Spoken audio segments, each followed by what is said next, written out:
a few days than expected. It's been preempted, I think partly because Tony Blair's got a lot of foreign travel coming up. But in the end, the story wouldn't go away.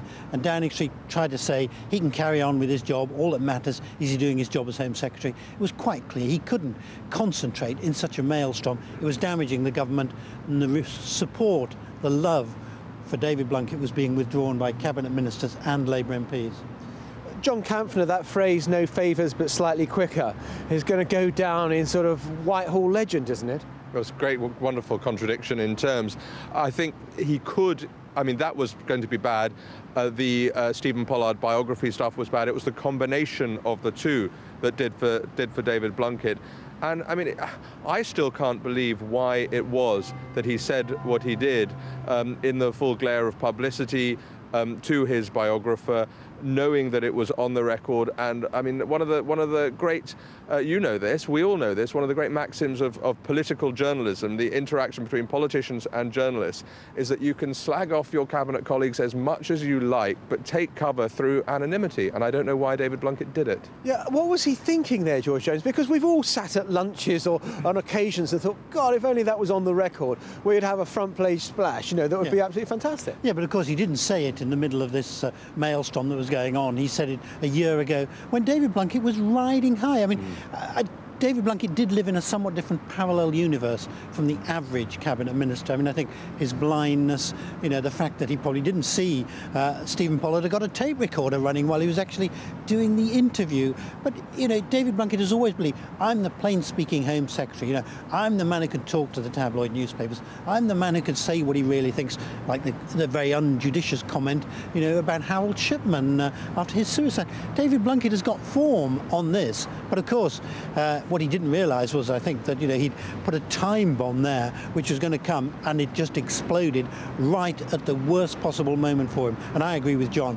I think that was more responsible than the whole Nannygate and the affair business for undermining support for him in the Labour Party. Yeah, the Nannygate thing, I mean, is it a hanging offence? We, all of us, in our everyday lives, meet people who say, oh, you work for newspapers, I wonder whether you could help me, you know. I can swing that for you. Could you do that? Yeah. Could you, you know, and that happens all the time. And if you can, when it's reasonable and it's family or people very close to you, you try and help out. We judge our politicians by high standards. Some people might say they're too high. They're too high not just compared to other countries, but they're too high compared to other walks of life. I mean, people get away with much worse in showbiz and in other areas. Journalists probably get away with much worse than politicians. So in that regard, yes. But on the other hand, don't forget Tony Blair did come to power in '97, promising that this government would be whiter than white, that he would really change not just politics, but the way we conduct politics. And every little scandal, and they often begin with a little kernel of an allegation, and they blow up from there. And I think the abiding bad taste about the David Blunkett Nannygate issue isn't so much did he do this, did he not, but the sense that they've grown very used to power and they enjoy using power to assert themselves. Yes, George Jones, do you think there's an element in which certain Tories will be thinking tonight, you have reaped what you've sown, in the sense that, you know, in the dying years of the major government, the Piers Merchants, the Mellors, the Timios, all the rest of it?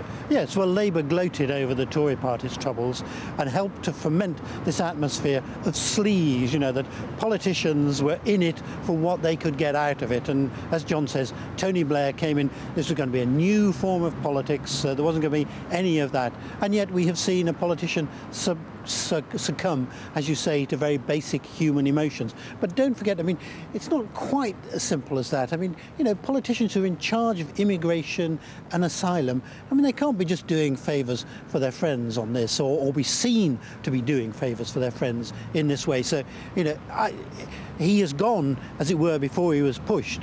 But if he'd waited till Monday, there would have been an enormous hue and cry for him to go. OK, let's look at the bigger political picture. So Blunkett's gone.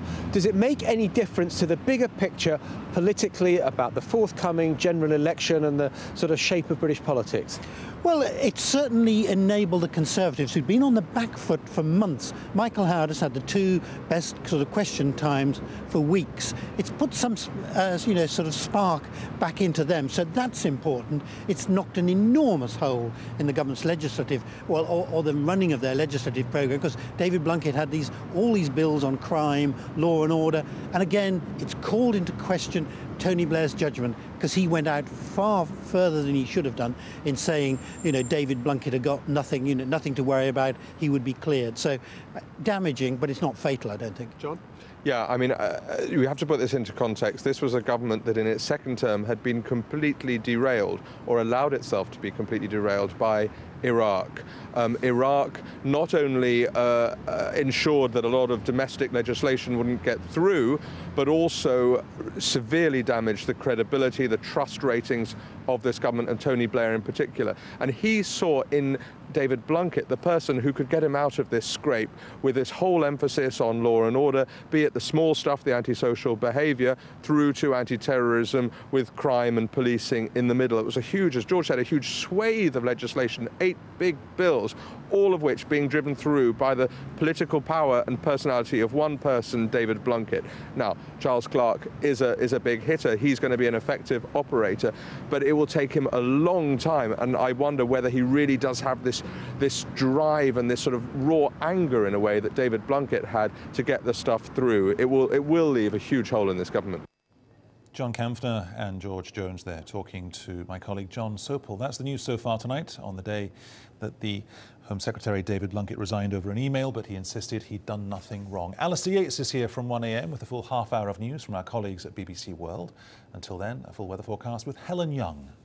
Well, the weather's been changing. I'm sure you've all noticed that change in the last day. We actually did see some sunshine during the day. In fact, the most was in the Isle of Man, but it's all set to change again. The temperatures are going to take a tumble as we head through to the weekend. We've seen temperatures around, well, 5 or 6 degrees above average in places, but they're going to be back down even a little bit colder than average by the time we get through to the end of the weekend. So turning a little bit chillier, and that's all going to happen behind this weather front that you see coming into the far northwest of Scotland, this band of rain.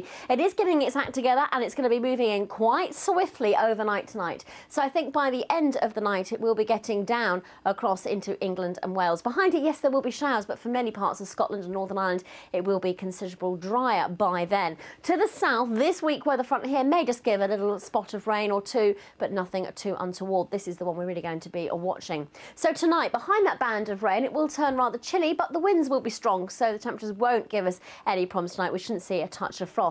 Down to the south, quite a mild night, 9 to 10 degrees. So it's probably the last of our mild nights to come. Now, the main story for Thursday is the strength of the wind. For northern Britain, winds are going to be gusting up to around 70 miles an hour, perhaps in places. More generally, I think 50 to 60. If you think of a car going that fast, so you get an impression of just how strong those winds will be. The worst of it really across central and southern Scotland, northern England, and also Northern Ireland, and particularly the central lowlands, really feeling the effect of that wind because it's from a westerly direction. It's going to blow right between Glasgow and Edinburgh.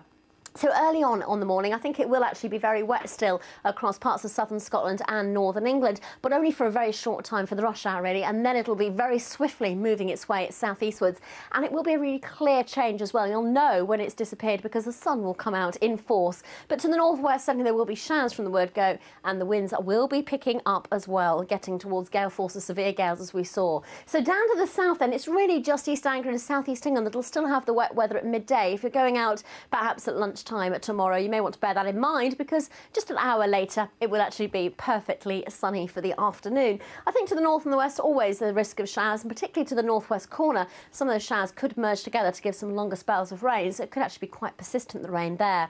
The temperatures tomorrow were lower than we've seen, 7 or 9 in the north, but 11 still south. Into Friday, rain in southern areas and showers to the north. That's all from me for now. Bye-bye.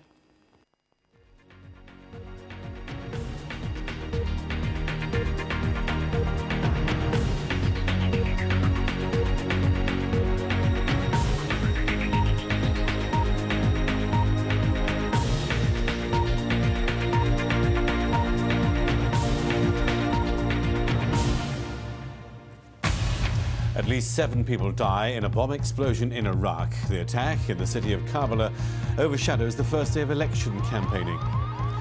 Britain's Home Secretary David Blunkett resigns after controversy over a visa application. The Athens bus siege comes to an end. All hostages are safe as the hijackers surrender.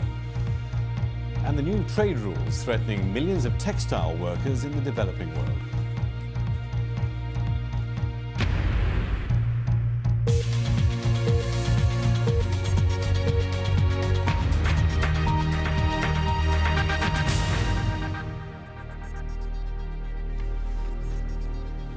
Welcome to BBC News from me, Alistair Yates.